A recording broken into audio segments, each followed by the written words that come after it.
আবারও বহিরাজ্যে অসম কাটিগড়া যুবকের রহস্যজনক মৃত্যু। খবরে জানা যায় সহপাঠী রুমের ভেতরে গলায় ফাঁসি লেগে যুবকের মৃত্যু। মৃত যুবকের বাড়ি কাছখাড়ের কাটিগড়া শিয়ালটেক। যুবকের নাম টুপন দাস। জানা মতে টুপন দাস কয়েক মাস পূর্বে অর্থ উপার্জনের জন্য বেঙ্গালুরুতে কর্মরত ছিল।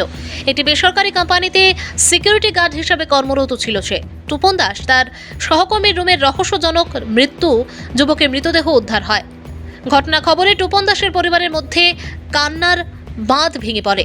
মৃত্যুর খবরে এলাকায় শোকের ছায়া নেমে আসে। টুপন দাসের পরিবারের অভিযোগ, সংবাদ মাধ্যমের সামনে মৃত টুপন দাসের পরিবার বলেন একটি আত্মহত্যা নয়, তাকে হত্যা করা হয়েছে। ঘটনা সঠিক তদন্তের দাবি করেন মৃত যুবকের পরিবারের পক্ষে। বেঙ্গলকে খুব সুন্দর করে ডিউটি করছে। কয়দিন আগে তারা কিতার লাগে মোটামুটি কোম্পানির থেকে তারা বোয়ানি পড়ে গেছে। বোয়ানি ফোর্সে যখন তাই বলছে আমি সিকিউরিটি কাজও লাগিয়ে যাই গিয়া ডিউটি লাগিয়ে গেছে গিয়া সিকিউরিটি ডিউটি।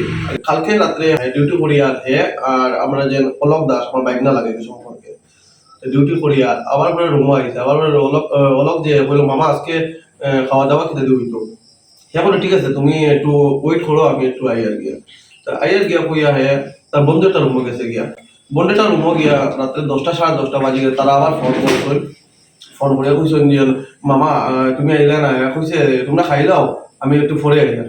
তো ফরে আইলে কয় তার বন্ধু যেটা তুমি ডিউটি যখন তুই যাকে রুমো এখন আমি রুমো থাকবো তোর রুমো তুই আমার চাবি দিয়ে যা গিয়া। তো চাবি দিয়া হয়ে গেছে তো তার রুমো রইছে। তো রাত্রে আবার এই রুমো থেকে চেক করছে কইছেন রাত্রে দেখি গিয়া যে মানুষটা আইলো না গেতালে কই গেল। চেক করছে এই আমার যেটা তো ভাই ঢিজু দাস। হ্যাঁ চেক করছে দেখছে চপ্পল তার বাইরে আর ভিতরে দিয়ে দরজা লক করা। সে তো বুঝে না বিন্দাস মনে ঘুমার মনে হয় এখন চালাইবার কারণে কালকে ডিউটি যেত। সকালে 10টার সময় আমার ফোন করছে, অলক বাইক নাই আমার। ফোন করে এখন মামা টুপন তো এখনো আইলো না আর ওখানে আবার তার কিছু খবর পাইলাম না, কই গেল। আমি তার কাছ থেকে টিভি খবর নিলাম কই গেছে কিনা ঝগড়া হয়েছে না কিছু না, এটা কিচ্ছু হয়েছে না। তারা কেস দিতে আসলে মিসিং কেস। সারা বছর ঠিক আছে তোমরা যখন সন্দেহ করছো রুম সকল দেখছো যখন তোমরা রুম ওখান গিয়ে আবার দেখো কি বালা করে এই শুনে যখন আইয়া তখন বাইরে দিতাম আমার রুম প্রথম বাইরে দিয়ে আমরা আসলো না ভিতর দিয়ে আসলো লক করা। তাহলে আমরা দেখি তারা যে রুম যেটা আসলো কালকে রাতে ডিউটি গেছে ওটার ফর্ম লাগাই ওটাই কইছে যে আমি একটু 12 আছে আজকে আমার ছুটি, চন্দন পাঠাও বন্ধুত্ব হিসাবে রাত্রে গেছিল।